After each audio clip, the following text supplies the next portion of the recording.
On the fronts stretching from the Barents to the Black Sea, Nazi Germany and her allies had 217 divisions and 20 brigades, including 178 divisions, 8 brigades, and 4 air fleets manned by Germans. Owing to the absence of a second front, Germany was able to keep no more than 20% of its armed forces on the other fronts and in the occupied countries. By May 1942, the enemy had deployed on the Soviet-German front an army of more than 6 million men, including 810,000 satellite troops, 3,229 tanks and self-propelled guns, nearly 57,000 artillery pieces and mortars, and 3,395 combat aircraft. The enemy remained superior in manpower. We had a small numerical superiority in tanks, but in quality most of them fell short of the German panzers. On the whole, the Nazi High Command's political and military strategy for the coming months of 1942 could be summed up as the destruction of our forces in the south, the occupation of the Caucasus, a breakthrough to the Volga, and the capture of Stalingrad and Astrakhan, thus paving the way for the destruction of the USSR as a state.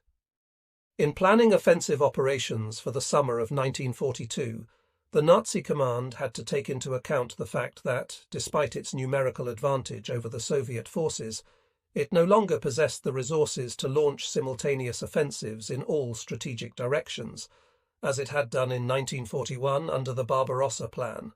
By the spring of 1942, the German forces were strung out from the Barents to the Black Sea, with a consequent sharp decline in their operational density.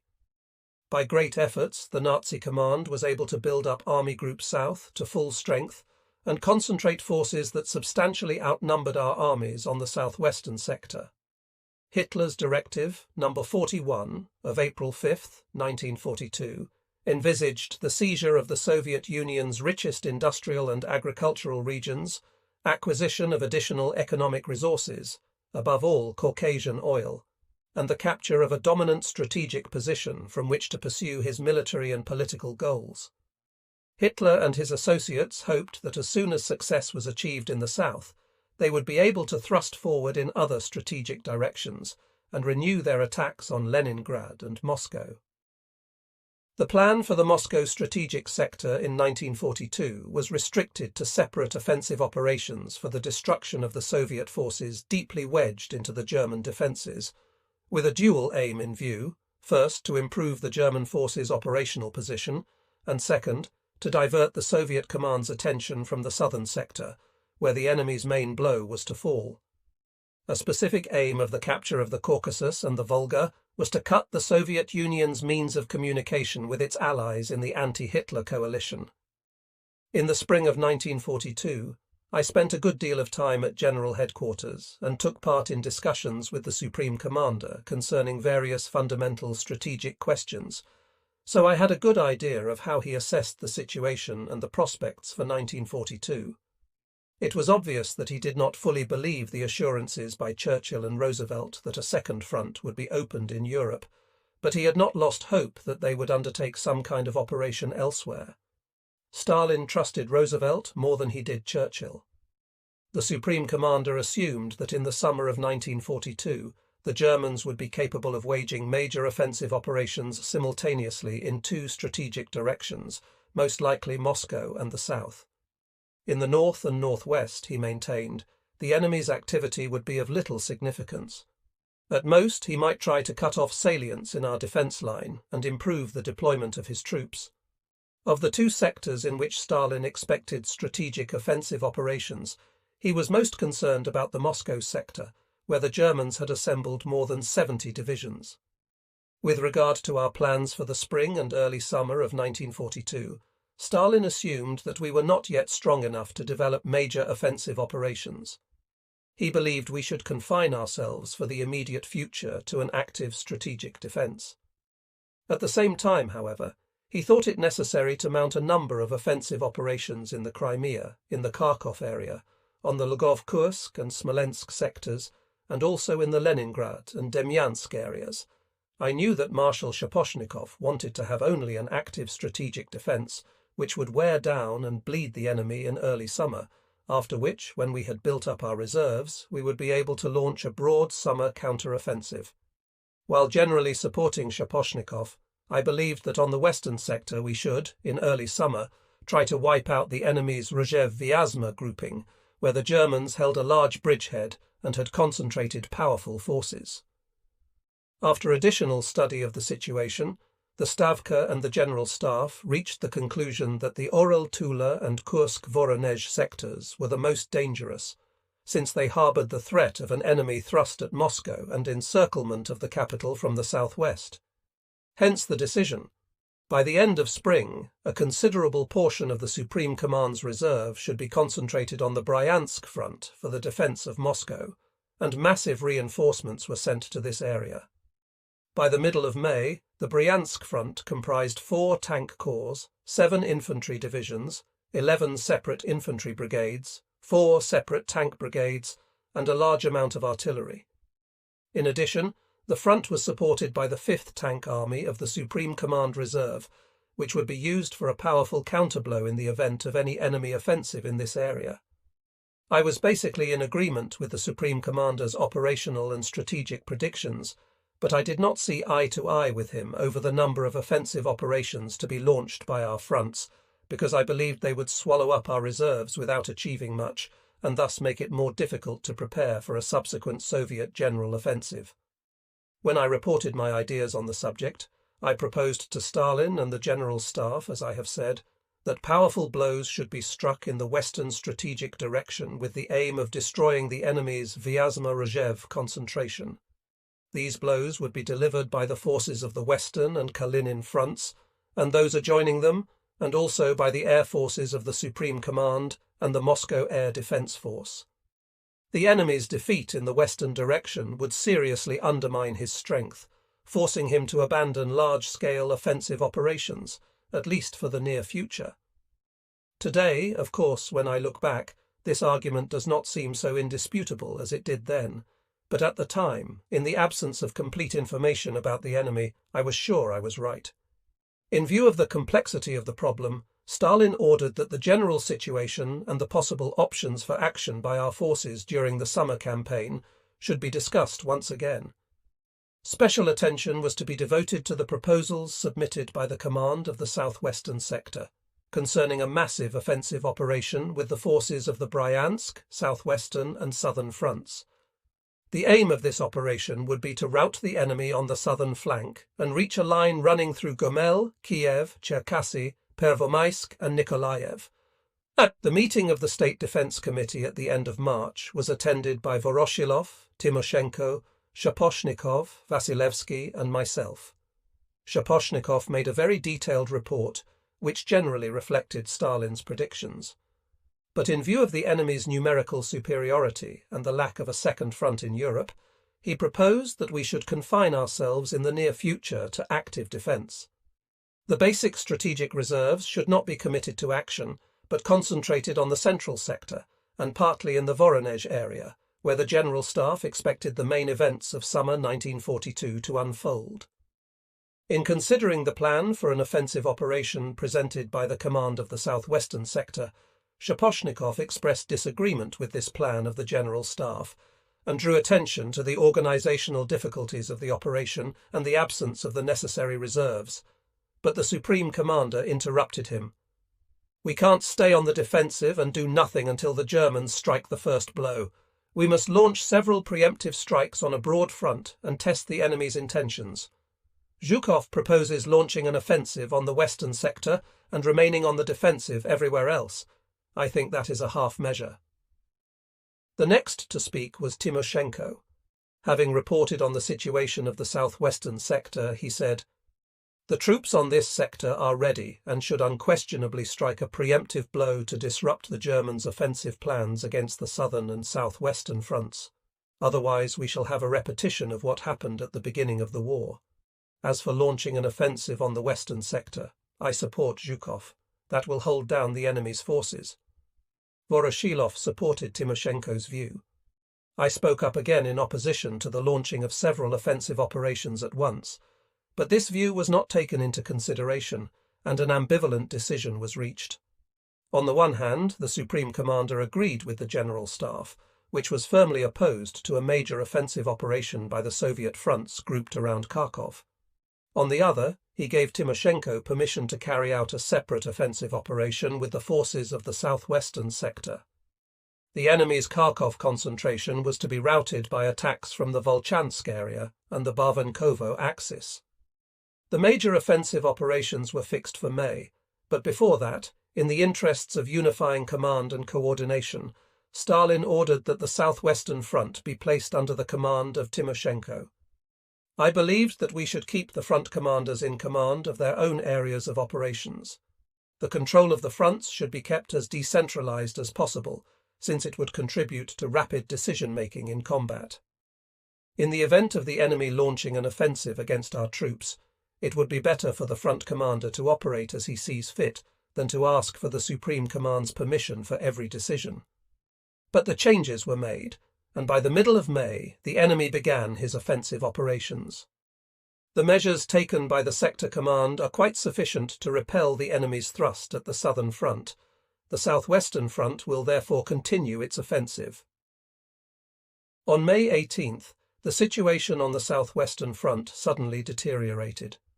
The General Staff once again suggested halting the offensive operation around Kharkov and turning the main forces of the Barvenkovo strike force to liquidate the enemy breakthrough and restore the position of the Southern Front's 9th Army. That day, I was present at General Headquarters during a conversation Stalin had with the commander of the Southwestern Front. I clearly remember that the Supreme Commander made it quite plain to Tymoshenko that he was deeply disturbed by the enemy's successes in the Kramatorsk area. Towards evening on May 18th, he discussed the problem with Khrushchev, the Southwestern Front's military council member, who expressed the same ideas as the front command. The threat from the enemy's Kramatorsk group had been greatly exaggerated, and there was no reason to halt the operation. On the basis of these reports from the Military Council of the Southwestern Front on the need to continue the offensive, the Supreme Commander rejected the arguments of the General Staff. The existing version that the military councils of the Southern and Southwestern Fronts sent warnings to General Headquarters does not correspond to the facts. I can testify to this because I was present during the Supreme Commander's conversations. On May 19th, the situation on the southwestern sector became catastrophic. The enemy's strike force broke through into the rear of the Soviet troops. Only at this juncture was the order given to halt our offensive on Kharkov and turn the main forces of the Barvenkovo strike force against Kleist's armies. But it was too late. On May 23rd, the 6th and 57th Armies, part of the 9th Army and General Bobkin's operations group, were encircled. Many units succeeded in breaking out, but for some it was impossible, and refusing to surrender, they fought to the last drop of blood. General Kostenko, a hero of the civil and patriotic wars, the front's deputy commander and former commander of the 19th Manich Regiment of the 4th Don Cossack Division, was killed in these engagements. General Podlas, commander of the 57th Army, and General Bobkin, commander of the operations group, also lost their lives. I had studied with them on refresher courses for senior commanders. They were splendid officers and true sons of our party and the motherland. If one analyzes the course of the Kharkov operation, it is not difficult to see that the main reason for our defeat lay in the underestimation of the serious threat posed by the southwestern strategic direction, where the necessary Supreme Command reserves had not been concentrated. If a few reserve armies had been marshalled in readiness on the operational rear lines of the southwestern sector, the disaster would never have occurred. In June, fierce battles continued along the whole southwestern sector. Our outnumbered forces were compelled to pull back beyond the river Oskol and attempt to consolidate on the rear lines. On June 28th, the enemy launched offensive operations on a broader scale. From the Kursk area, he struck in the direction of Voronezh at the 13th and 40th Armies of the Bryansk front. On June 30th, the German 6th Army pounced on Ostrogozhsk and pierced the defences of the 21st and 28th Armies. The position of our troops on the Voronezh sector substantially deteriorated, and some of them were encircled. This is how Marshal Vasilevsky assesses the situation in his memoirs. The situation on the Voronezh sector deteriorated rapidly at the end of July 2nd. The defences at the junction of the Bryansk and southwestern fronts had been torn open to a depth of 80 kilometres. The front's reserves on this sector were thrown into the fighting. There was a clear danger of the enemy's strike force breaking through to the Don and capturing Voronezh. To prevent this, the Supreme Command gave Lieutenant General Golikov, the commander of the Bryansk front, 2 field armies from its reserve, the 6th and the 60th, ordering him to deploy them along the right bank of the Don between Zadonsk and Pavlovsk, and to take charge of combat operations in the Voronezh area. At the same time, the 5th Tank Army was placed at the disposal of this front. Together with the front's tank formations, it was to launch a counterattack at the flank and rear of the Nazi forces attacking Voronezh. In the early hours of July 3rd, the corps of the 5th Tank Army completed their concentration on the south of the river Yelets. An immediate and decisive thrust at the enemy driving towards Voronezh could have changed the situation sharply in our favour, particularly as his main forces had suffered considerable losses, were extended over a broad front, and engaged in heavy fighting with our troops. But the Tank Army received no instructions from the front command. On orders from the Supreme Command, I had to go at once to the Yelets area to speed up the commitment of the Tank Army to action. Before leaving, I telegraphed orders to the army commander and the commander of the Bryansk front to prepare at once to launch a counterattack. Despite the massive support given by the Supreme Command and the General Staff, the situation on the Bryansk front grew worse day by day. This process was aggravated considerably by the defects in troop control at front and army level. In view of this, the Supreme Command took organisational measures to divide the Bryansk front into 2. Vatutin was put in command of the new Voronezh front, and Rokossovsky was sent to replace Golikov as commander of the Bryansk front. The 6th and 60th Field Armies and the 5th Tank Army took part in the fighting in the Voronezh area, and this somewhat stabilised the defence, but it did not eliminate the grave danger of a breakthrough across the Don and a thrust along the Don in the direction of Stalingrad. As a result of the loss of the Crimea, the defeat in the Barvenkovo area, in the Donbass and at Voronezh, the enemy again seized the strategic initiative, brought up fresh reserves, and advanced rapidly towards the Volga and the Caucasus. By mid-July, the enemy had driven back our troops across the Don between Voronezh and Kletskaya, and from Surovikino to Rostov, fighting in the Great Bend of the Don in an attempt to break through to Stalingrad. The forced withdrawal of our troops gave the enemy control of the richest regions of the Don and the Donbass, and created a direct threat to the Volga and the North Caucasus.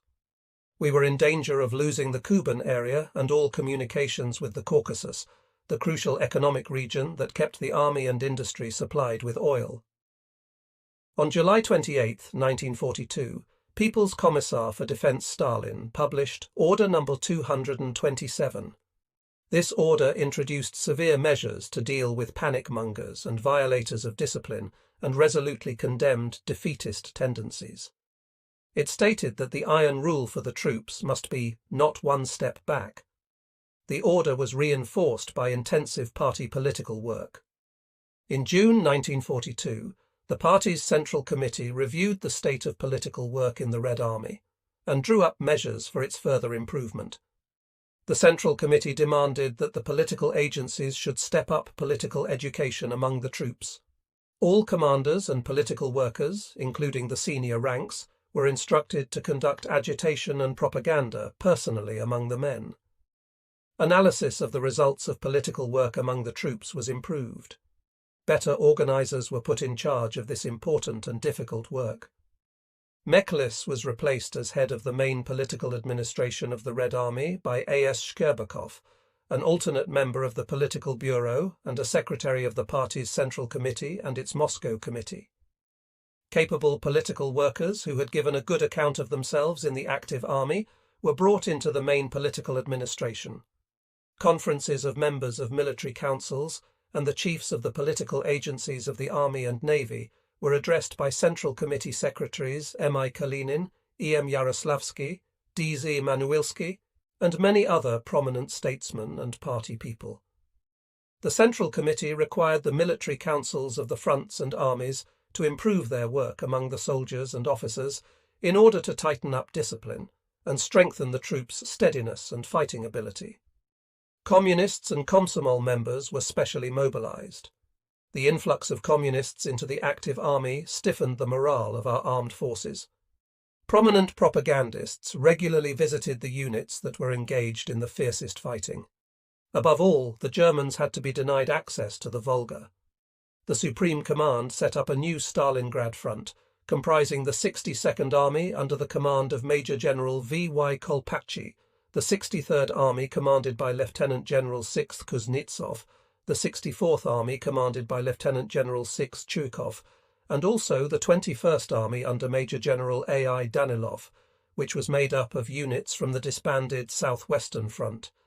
The military council of the former Southwestern Front was transferred intact to the newly formed Stalingrad Front.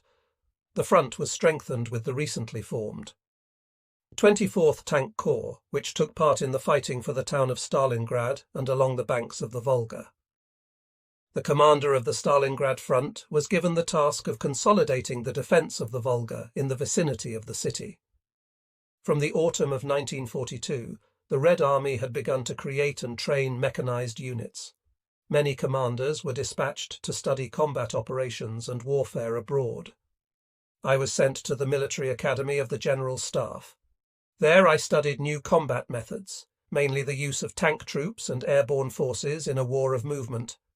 According to the Wehrmacht High Command's Directive No. 45, dated July 23, 1942, Army Group B, shielded in the north along the middle reaches of the Don, where Hungarian, Italian and Romanian troops were being deployed, was to sweep forward and capture Stalingrad and Astrakhan, then consolidate on the Volga, thus cutting off the Caucasus from the centre of the Soviet Union. Support for this operation was to be provided by the main forces of the 4th Air Fleet, 1,200 combat aircraft. On July 26th, armoured and motorised German forces broke through the defences of the 62nd Army and reached the Kamensky area. To counter this breakthrough, the Supreme Command immediately ordered into battle the 1st and 4th Tank Armies, which were still being formed and had only 240 tanks and 2 infantry divisions. These armies were unable to halt the enemy's advance, but did to some extent delay it. Engaging units that were still in the process of formation cannot be considered correct, but at that time the Supreme Command had no alternative, as the routes to Stalingrad were poorly protected. Heavy fighting also ensued along the front line of the 64th Army, but the enemy could not take Stalingrad on the march in this sector either. Savage fighting continued through the first half of August on the approaches to Stalingrad. Our forces clung to their defence lines and fought valiantly for every inch of ground, launching counterattacks and wearing down and depleting the enemy troops driving towards Stalingrad. Given that the forces of the Stalingrad front were spread out over a distance of 700 kilometres and were experiencing difficulty in troop control, the Supreme Command decided to divide the front into two, the Stalingrad and the southeastern fronts. This was done on August 5th. The Stalingrad front remained under the command of Lieutenant General V.N. Gordov, who had replaced Marshal Timoshenko. His chief of staff was Major General Nikishev. The front comprised the 63rd, 21st and 62nd Armies, and the 4th Tank Army, along with the 16th Air Army, which was being formed under the command of Major General S.I. Rudenko. The southeastern front consisted of the 57th, 51st, 64th, and the 1st Guards Armies, along with the 8th Air Army. Colonel General A.I. Yeremenko was appointed front commander. On August 12th, the State Committee for Defence commissioned Colonel General Vasilevsky, Chief of General Staff, to coordinate troop actions at Stalingrad. Operationally, the Stalingrad front was subordinated to the commander of the southeastern front. On August 23rd, after many days of bitter fighting, the enemy's 14th Panzer Corps broke through near Vertiaki, and having split the Stalingrad defence in two, reached the Volga in the Latoshinka-Rynok area. The 62nd Army was cut off from the main forces of the Stalingrad front and had to be transferred to the southeastern front. German bombers made savage raids on Stalingrad, reducing the city to rubble, killing the civilian population, and destroying industrial enterprises, art treasures, and other objects of cultural value. On the morning of August 24th, part of the forces of the enemy's 14th Panzer Corps struck in the direction of the tractor works, but failed to achieve its objective. Armed workers from the Stalingrad factories took part in the bitter fighting in this sector. Simultaneously, the forces of the Stalingrad front, which had withdrawn to the northwest, attacked southwards and forced the enemy to divert considerable forces that had been assigned to capture Stalingrad. This manoeuvre took much of the punch out of the enemy's attack on the city. His 14th Panzer Corps was cut off from its support services, and for several days had to rely on supplies flown in by air. Having ferried his main forces across the Don, the enemy developed a vigorous offensive backed up by massive air attacks.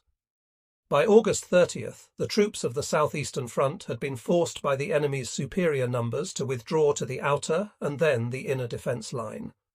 The 62nd and 64th Armies manned the defences along a line running from Rynok through Orlovka, Gumrak and Peszczanka to Ivanovka. At that time, the 62nd Army was commanded by Lieutenant General A.I. Lopatin. He did all that his duty as a soldier demanded of him and more, since he was well aware that his army was outnumbered by the enemy. From September 10, 1942, the 62nd Army was commanded by Lieutenant General Chuikov. During this critical period, the Supreme Command launched various separate offensive operations to tie down the enemy's reserves and prevent them from being brought up to the Stalingrad area. On the Western Front, of which I was then in command, events took the following course. At the beginning of July, on the front's left wing, the 10th, 16th and 61st Armies attacked from the Kirov-Bolkov area towards Bryansk. In August, on the right wing, in the Pogoreloye-Gorodishche area, the reinforced 20th Army, in cooperation with the left wing of the Kalinin front, launched a successful offensive with the objective of routing the enemy in the Sykevka-Rzhev area. After piercing the German defences and reaching the Rzhev-Vyazma railway, the Western Front's offensive was checked. The Kalinin front failed to reach its objective, and the city of Rzhev remained in enemy hands. In the Pogoreloye-Gorodishche-Sychevka area, the enemy suffered heavy losses. To parry the Western Front's successful thrust, the Nazi command had to rush in several divisions intended for the Stalingrad and Caucasus offensives.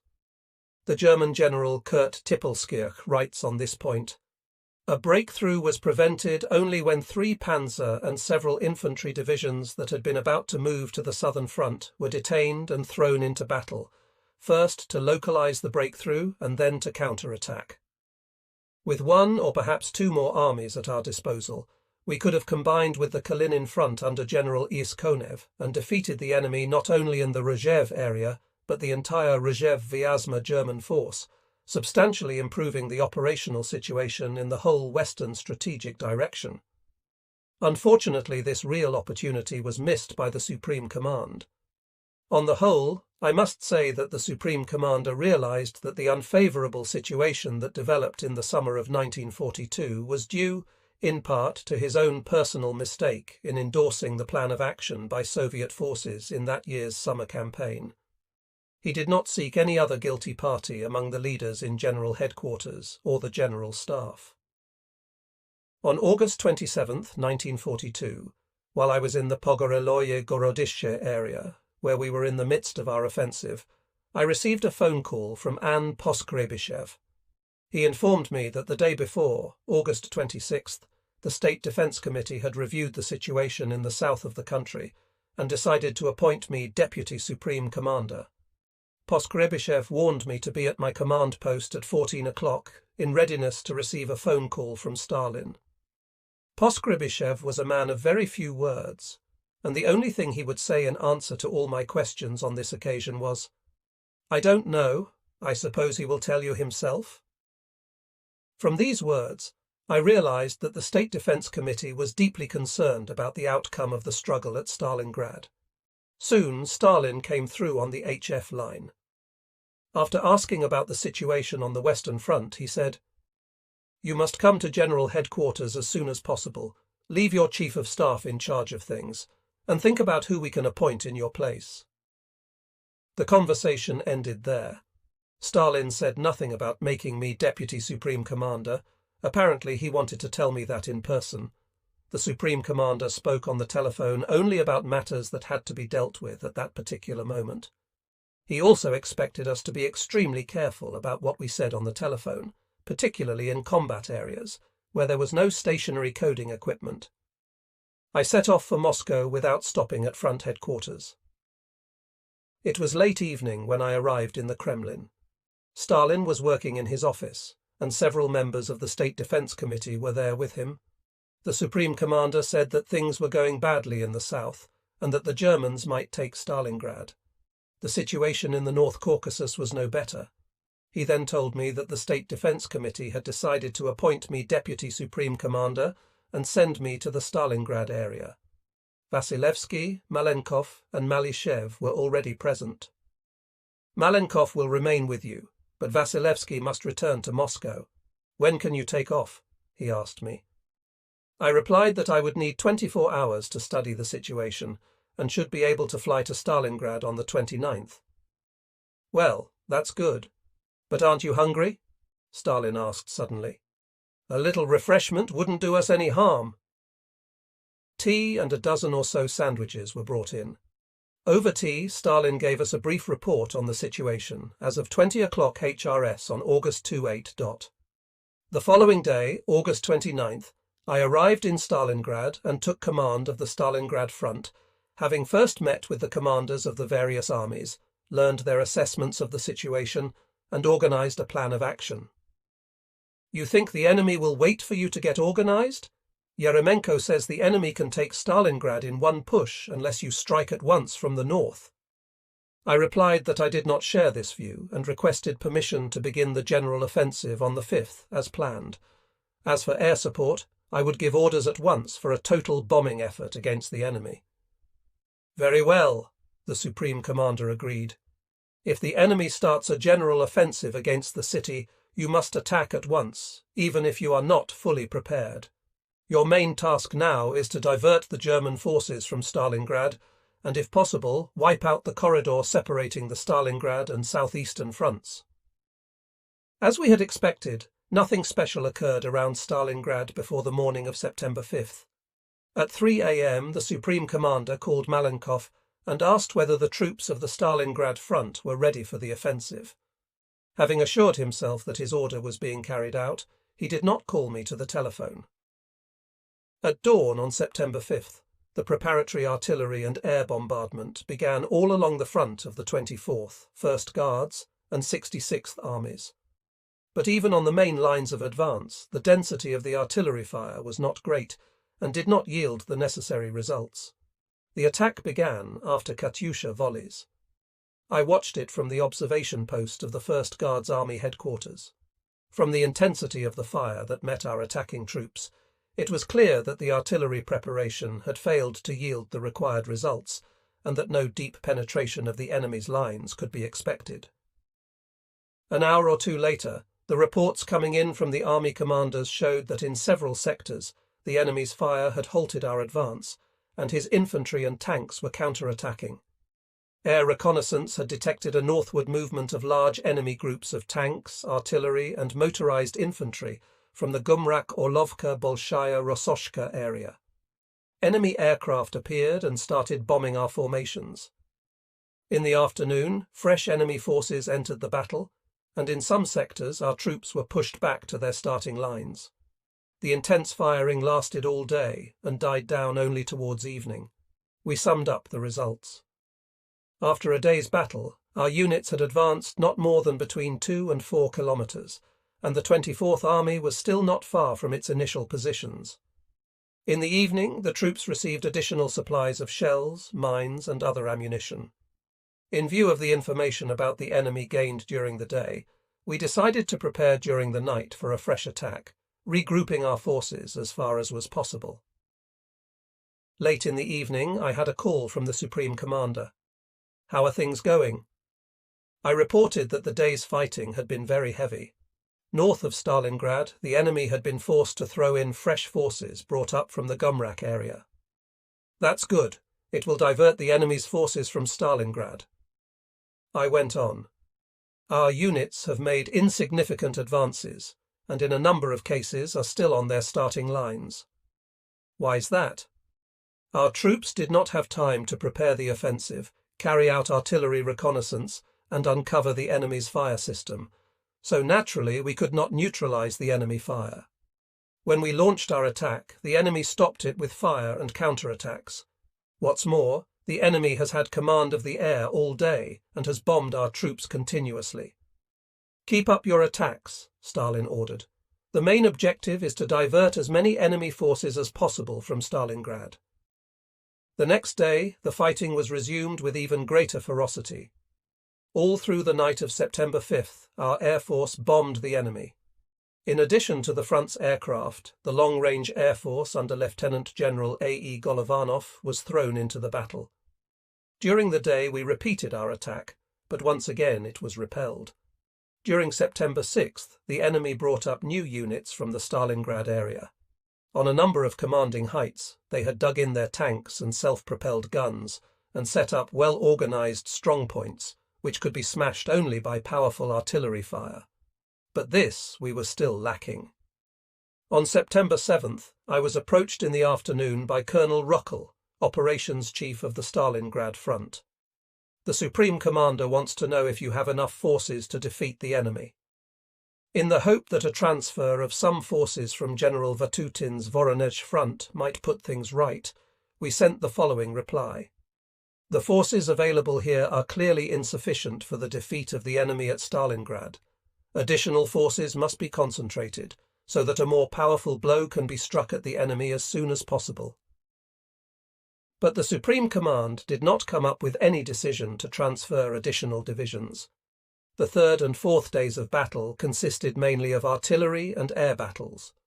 On September 10th, after a fresh tour of the units and formations, I became even more convinced that we could not pierce the enemy's lines or eliminate the corridor with the forces available and without regrouping.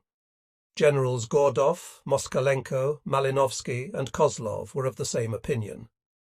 The same day I reported to the Supreme Commander, "With the forces at the disposal of the Stalingrad front, we shall not be able to penetrate the corridor and join up with the troops of the southeastern front in the city.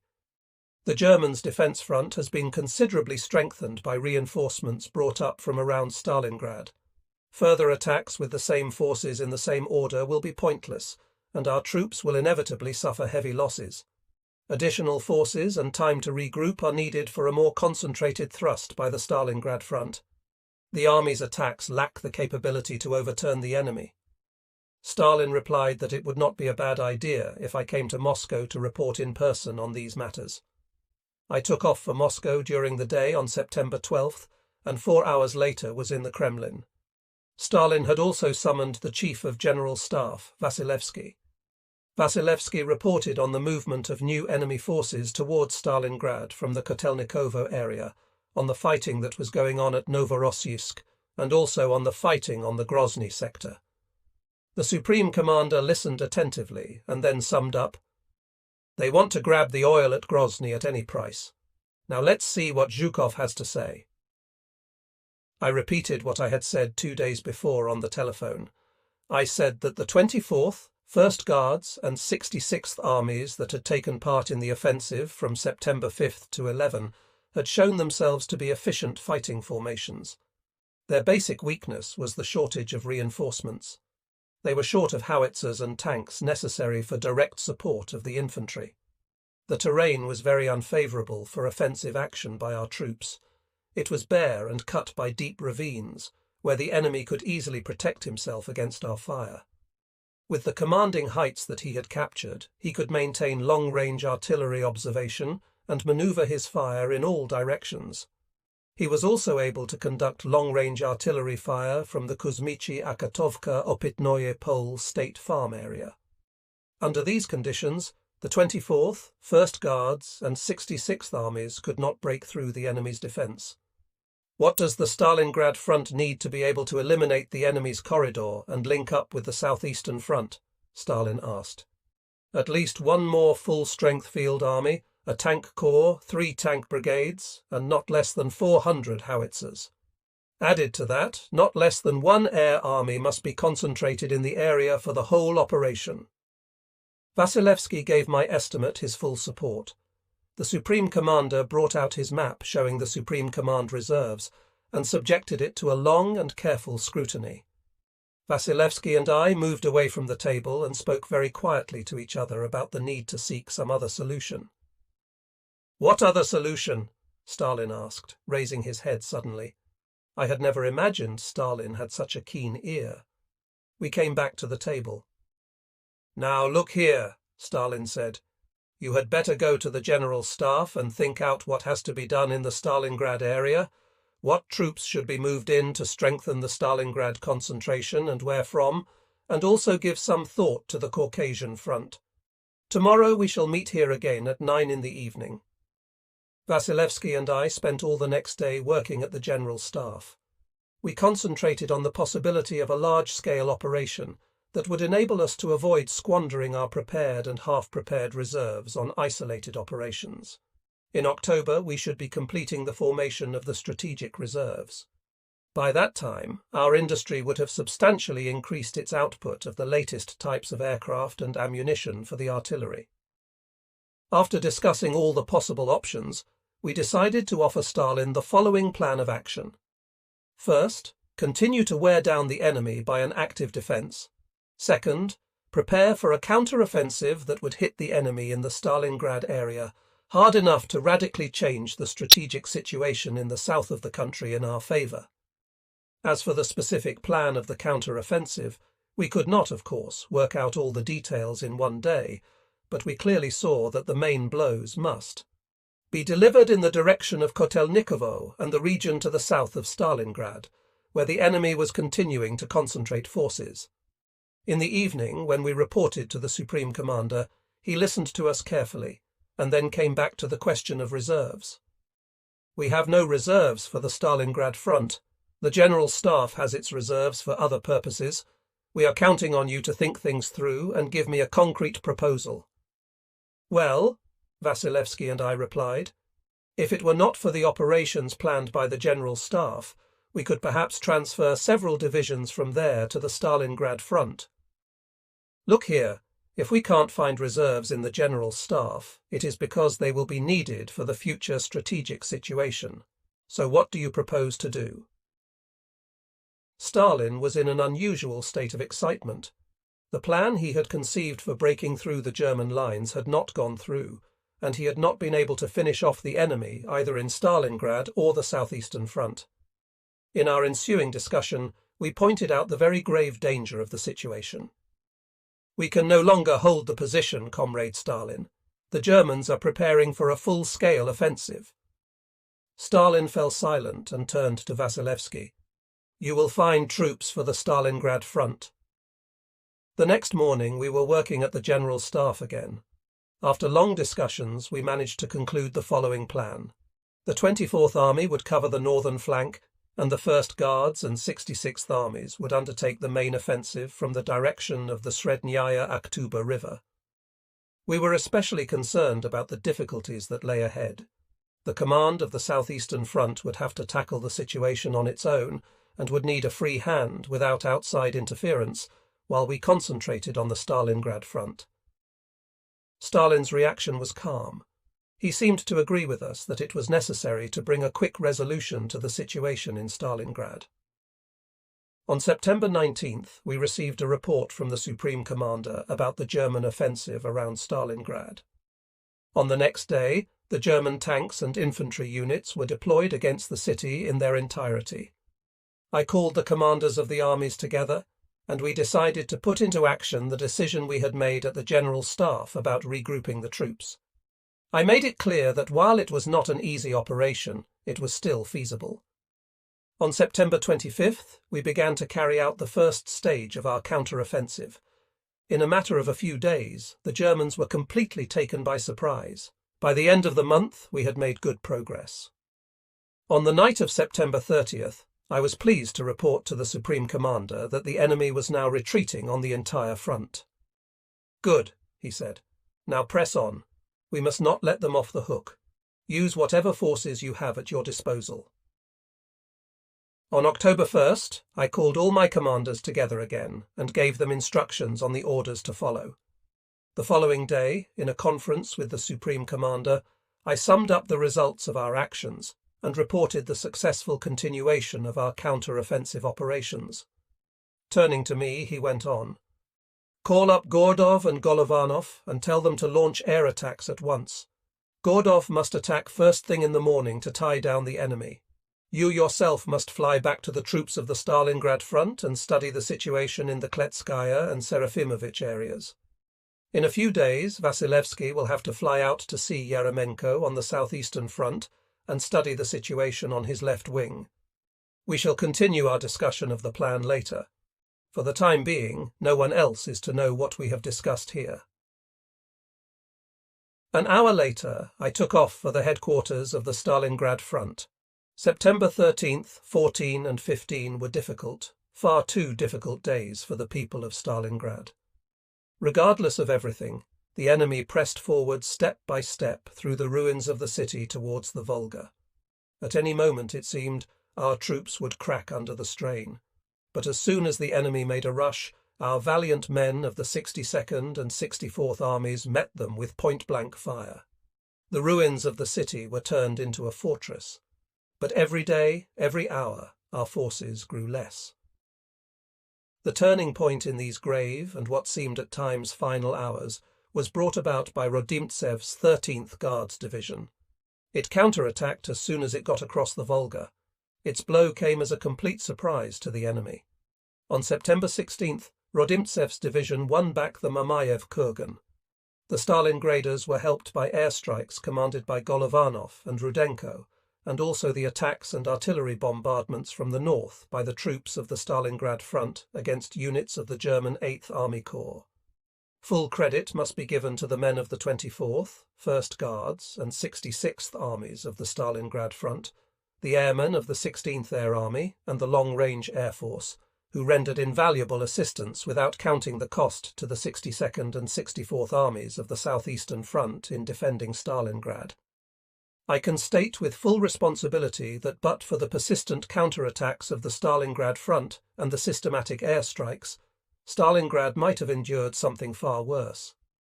It is of some interest to note what one of the German officers in von Paulus's army has to say on this point. At the same time, the units of our corps suffered enormous losses in September while repulsing the furious attacks of the enemy who was trying to break through our cut-off positions from the north. Our divisions in this sector were bled white. Most of the companies were reduced to between 30 and 40 men. During a lull, Yeremenko and Khrushchev visited the headquarters of the 1st Guards Army on the orders of the Supreme Commander. Golovanov and I were also present. Yeremenko said he would like to be informed about the situation and discuss the position in Stalingrad. Gordov and Moskalenko gave him all the details and told him about their views. Since the Supreme Commander had warned me to keep the draft plan for a big counter-offensive a strict secret, the conversation centered mainly on the reinforcement of the southeastern and Stalingrad fronts. In reply to Yeremenko's question about a plan for a more powerful counterblow, I promptly answered that the Supreme Command would in the future arrange for a much stronger counter-offensive, but that for the time being there were neither the forces nor weapons for such a plan. At the end of September, I was again summoned to Moscow by Stalin for a more detailed discussion of the plan for a counter-offensive. By this time, Vasilevsky was back in Moscow after studying the conditions for a counter-offensive by the armies of the left wing of the southeastern front. Before going to General Headquarters, we got together to exchange impressions. During the discussion of the situation on the Stalingrad front sector, the Supreme Commander asked me what I thought of General Gordov. I reported that from the operational point of view, Gordov was a skilled general but seemed unable to get along with his staff and commanders. Stalin said that in that case, another commander should be put in charge of the front. Lieutenant General Rokossovsky was proposed as a candidate for the post. Vasilevsky supported me, and it was decided straight away that the Stalingrad front should be renamed the Don Front and the southeastern front the Stalingrad Front. Rokossovsky was appointed to command the Don Front, and his chief of staff was to be Malinin. Lieutenant General Vatutin was named as a candidate for the post of commander of the newly set up Southwestern Front. The nucleus for the staff of the Southwestern Front was to be the staff of the 1st Guards Army. Moskalenko, the commander of this army, was put in command of the 40th Army. After a detailed discussion of matters concerned with the plan for a counter-offensive operation, the Supreme Commander turned to me and said, "You must fly back to the front. Do everything you can to wear down and exhaust the enemy. Have another look at the areas detailed in the plan for the concentration of reserves and the starting lines for the Southwestern Front and the right wing of the Stalingrad Front, particularly around Serafimovich and Kletskaya. Comrade Vasilevsky must pay another visit to the left wing of the Southeastern Front for the same purpose, and study all the problems connected with the plan. After a thorough on-the-spot examination of all the conditions for the counter-offensive, Vasilevsky and I returned to General Headquarters, where the plan was once again discussed and finally approved. Vasilevsky and I signed the map of the counter-offensive, and the words "I approve" were added and signed by the Supreme Commander. Stalin said to Vasilevsky, "Without disclosing the essence of our plan, the front commanders must be asked for their views on future operations." I was ordered to instruct the Military Council of the Don Front personally on the character of the operations to render all-out assistance to Stalingrad. I clearly remember the conversation I had on September 29th in a dugout in a ravine north of Stalingrad, where Army Commander Moskalenko had his command post. In response to my instructions to keep up active operations to prevent the enemy from taking troops and weapons from the Don Front's sector for an assault on Stalingrad, Rokossovsky said that the front was very short of men and weapons and would not be able to achieve any serious results in its sector. He was right, of course. I shared the same opinion, but without active assistance, the Southeastern Front, now the Stalingrad Front, would not be able to hold the city. On October 1st, I returned to Moscow for further work on the plan of the counter-offensive. The plane that took me from Stalingrad to Moscow was piloted by Lieutenant General Golovanov in person.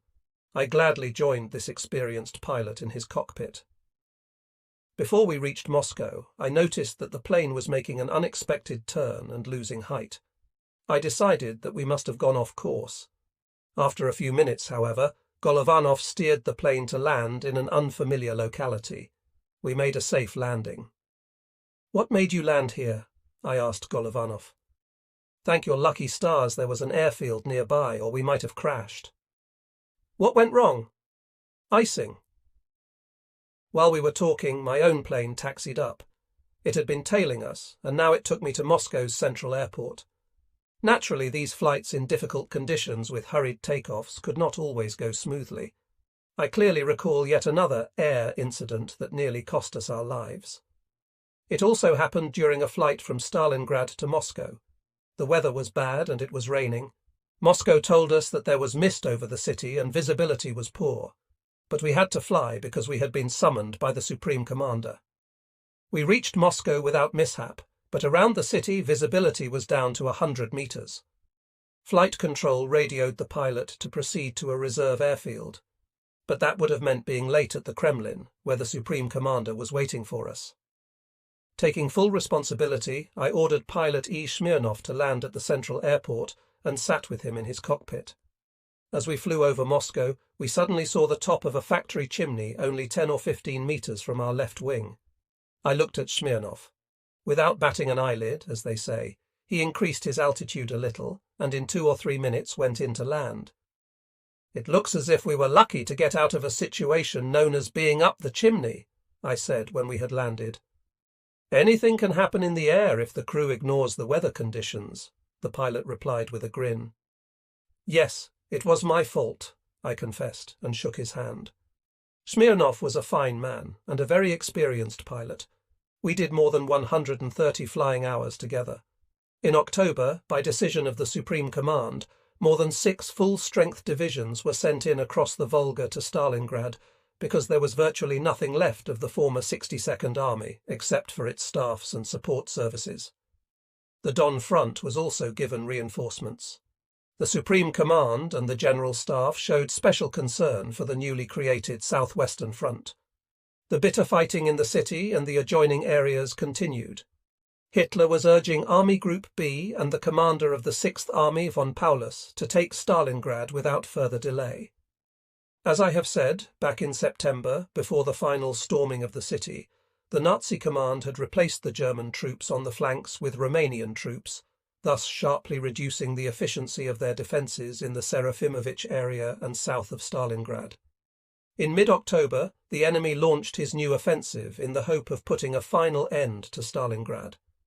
But as before, they encountered a stubborn defence by Soviet troops.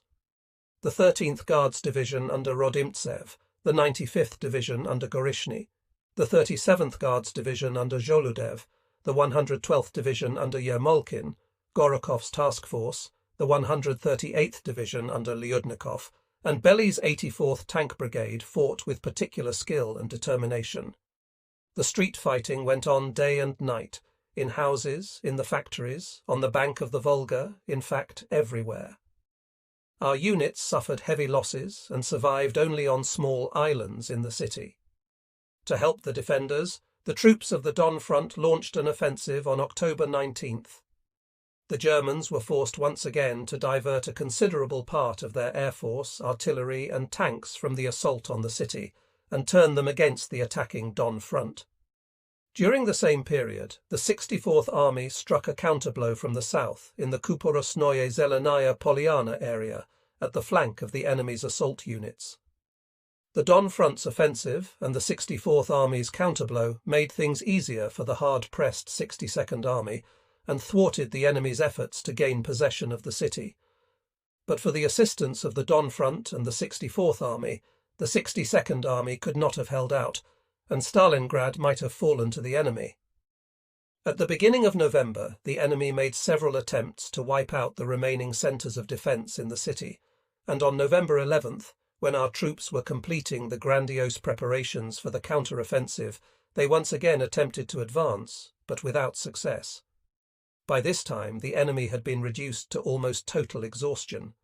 From the interrogation of prisoners, it was established that their units and formations were a long way below strength. The moral and political mood of officers as well as men had slumped, and few of them believed they would survive these hellish months of fighting. In the period from July to November, in the battles along the Don and the Volga, and in Stalingrad itself, the enemy had lost 700,000 men, more than 1,000 tanks, over 2,000 guns and mortars, and nearly 1,400 aircraft. The general operational situation of the German troops in the Volga area had also deteriorated. We have already mentioned that they had no reserves at corps or divisional level. The flanks of Army Group B were covered by troops of inadequate fighting efficiency, who had begun to realise what a hopeless and dangerous situation they were in.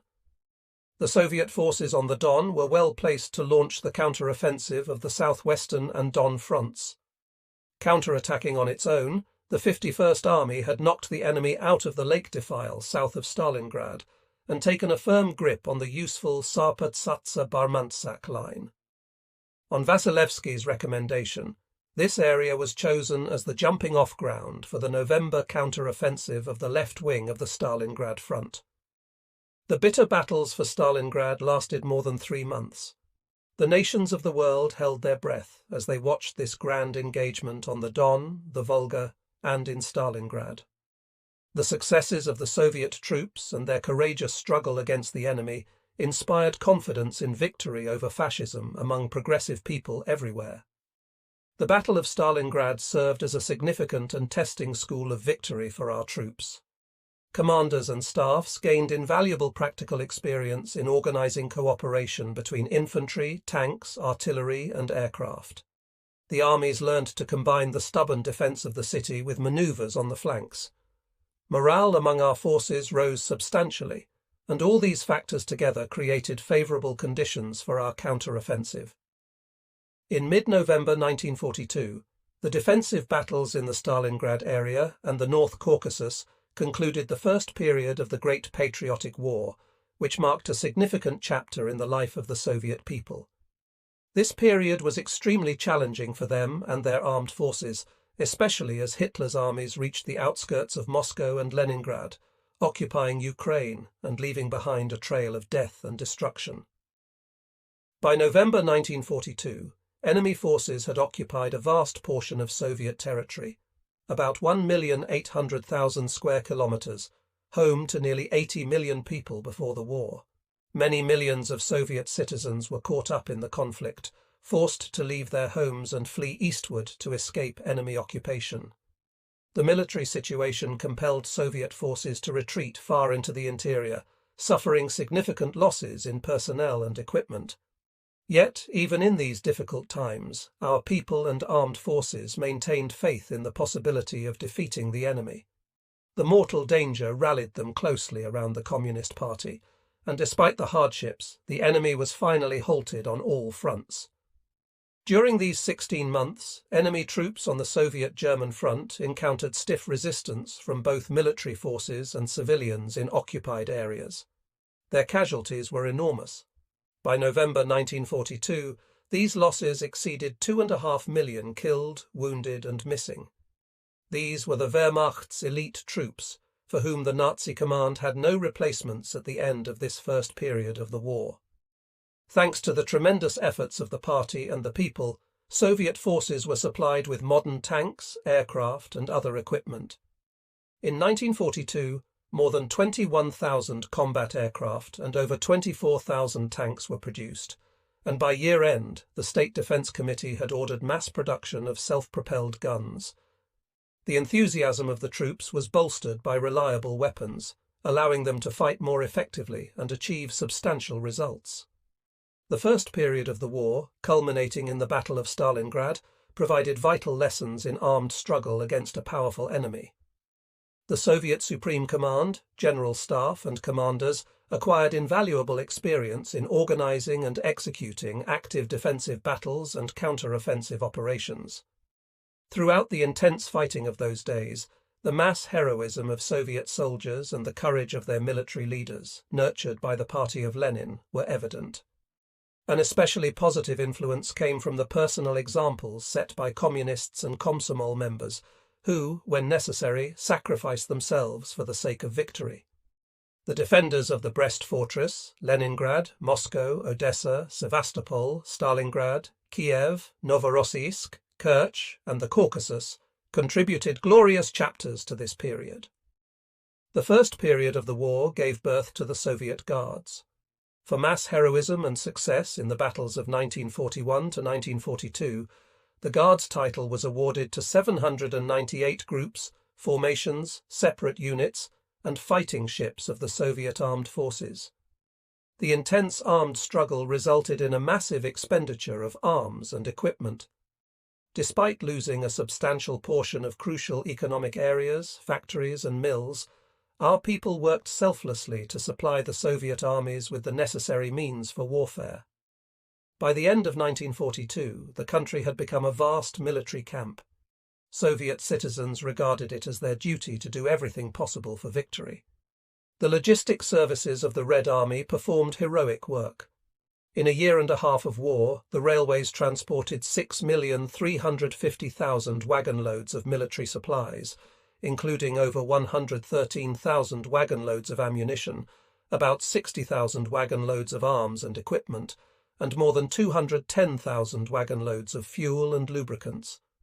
The motor units transported 2,700,000 men, 12,300,000 tons of freight, 1,923 tanks, and 3,674 guns in 1942 alone. Military transport aviation moved over 532,000 people, including 158,000 wounded. The reorganization of the Red Army's logistics services at the war's beginning proved effective.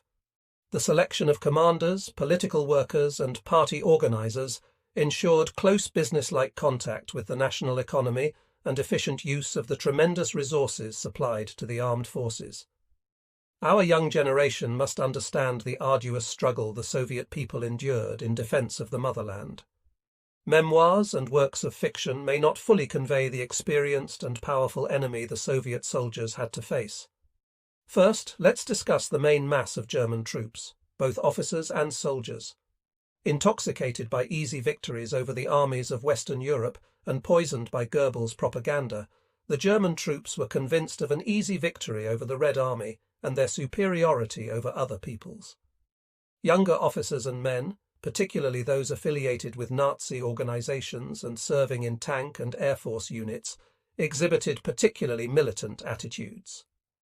In the initial months of the war, I had the opportunity to interrogate prisoners, and they genuinely believed in all of Hitler's promises.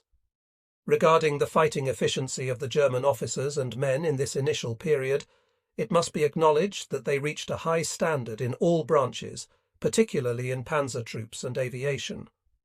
The German soldier knew his role both in battle and on the march. He was persistent, self-assured, and disciplined.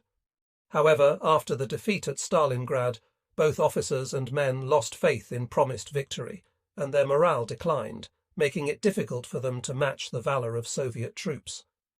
Nonetheless, the Soviet soldier faced an experienced and powerful enemy, from whom victory would not come easily. German staff officers were well trained in modern combat organization. Troop control during operations was primarily conducted via radio, and the Wehrmacht was well equipped in this regard. In battle, they showed persistence in achieving objectives and excelled in organizing air support, which often cleared the way for ground forces. During the initial period of the war, I was impressed by the operational staffs of the German armed forces. Their attacks were meticulously planned and organized. Experienced officers commanded formations and armies, and they often accurately assessed the direction, strength, and composition of forces for their assaults, targeting weaker sections in our defences. However, despite these advantages, the military and political strategy of Nazi Germany proved adventuristic, profoundly erroneous, and short-sighted. There were glaring faults in the enemy's political and strategic calculations. Even in 1941, the forces available to Germany, including reserves from satellite countries, were insufficient to achieve key objectives on crucial sectors. After suffering enormous losses in the Battle of Smolensk, the enemy was forced to halt the offensive against Moscow and adopt a temporary defensive posture. They also had to redirect a considerable part of Army Group Centre to assist Army Group South, which was engaged with our central and southwestern fronts. Having failed to capture Leningrad, the German High Command had to withdraw air force and panzer troops and regroup them on the Moscow front to bolster Army Group Centre. In October and November, the Germans concentrated their main efforts on the central sector, but the mounting Soviet resistance left them with insufficient forces to complete Operation Typhoon. At the root of all these miscalculations was the gross underestimation of the strength and vitality of our socialist country and the Soviet people, coupled with an overestimation of their own strength and potential. In planning the invasion of the Soviet Union, Hitler and his associates relied on overwhelming all their forces against the USSR, a reckless gamble. Despite the treachery of the Pétain government, the working people of France resisted the Nazi occupying forces.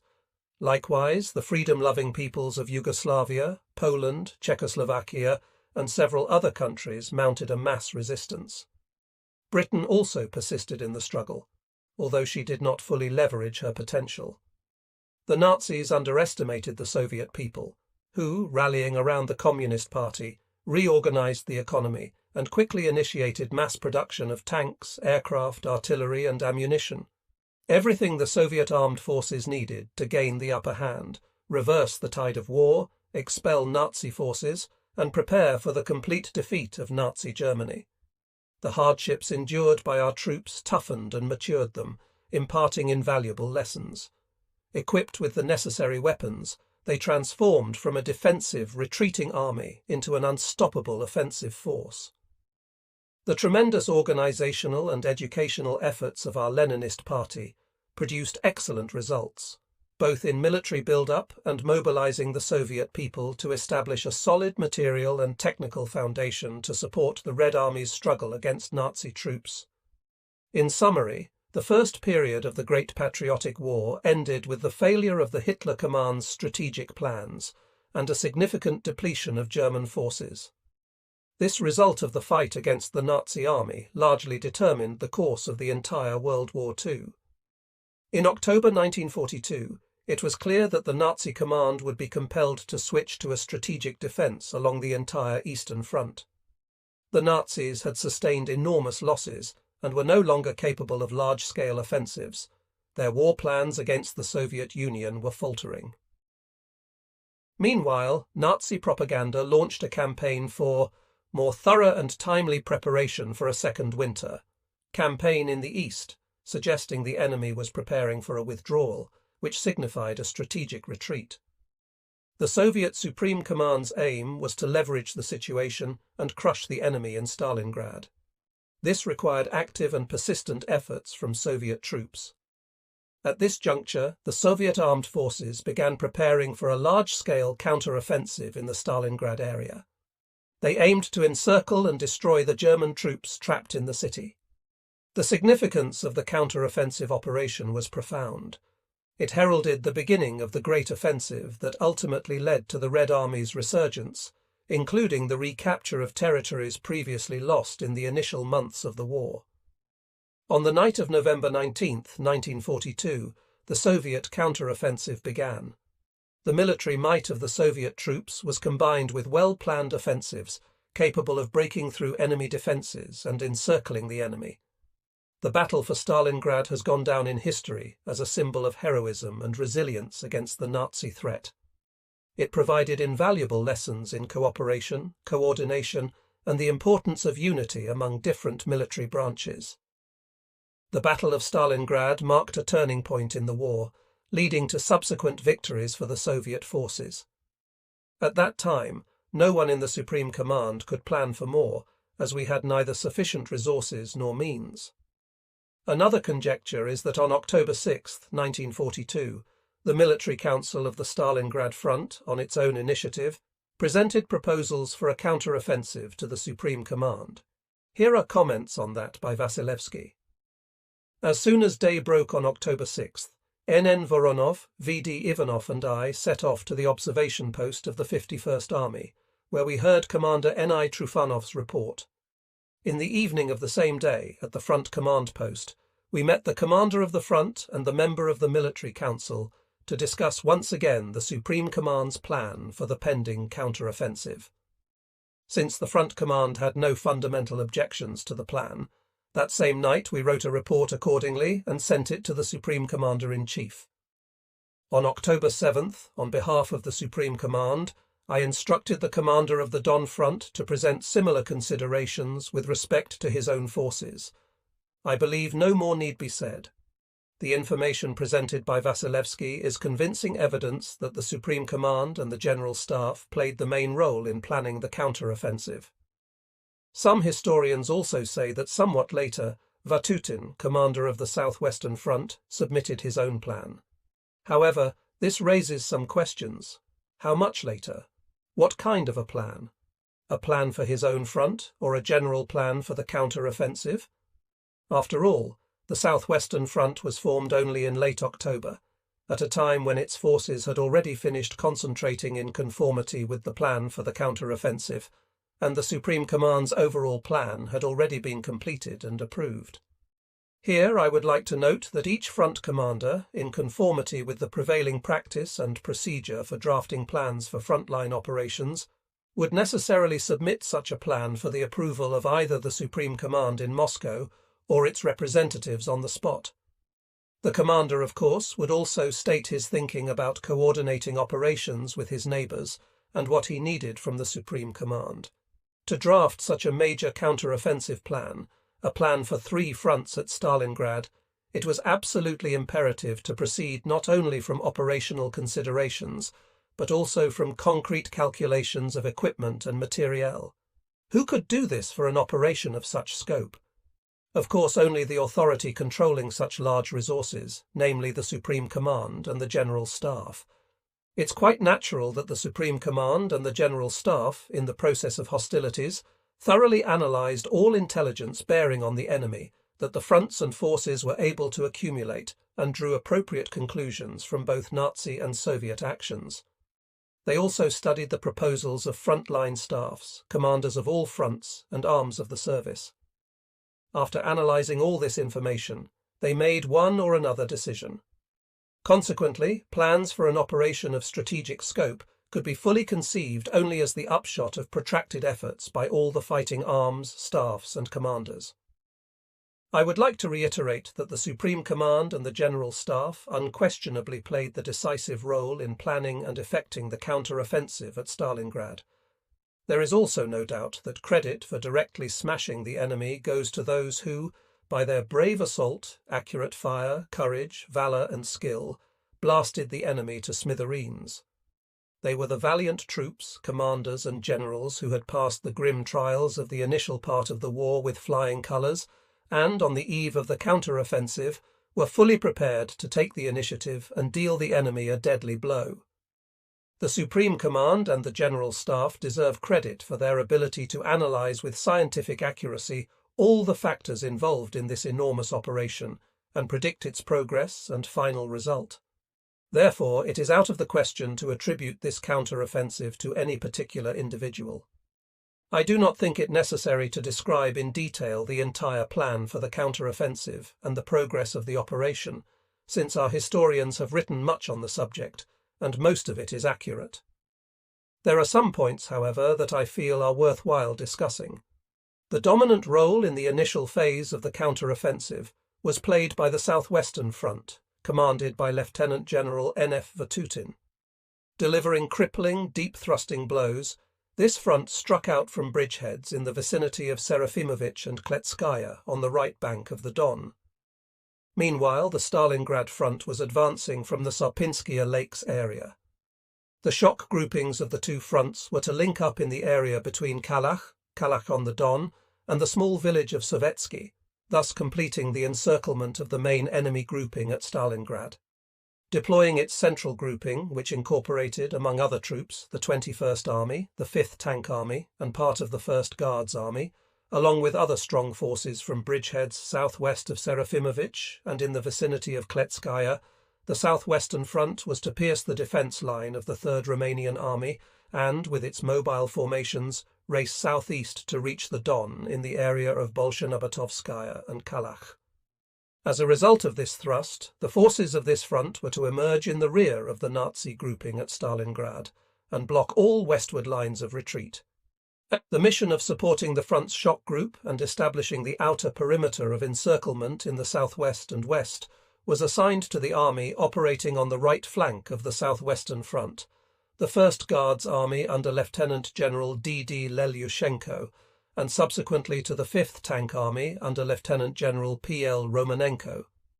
Thrusting forward in a western, southwestern and southern direction on the 3rd day of the operation, these forces were supposed to reach the line stretching from Veshenskaya to Bokovskaya, and farther out along the river Chir to Oblivskaya.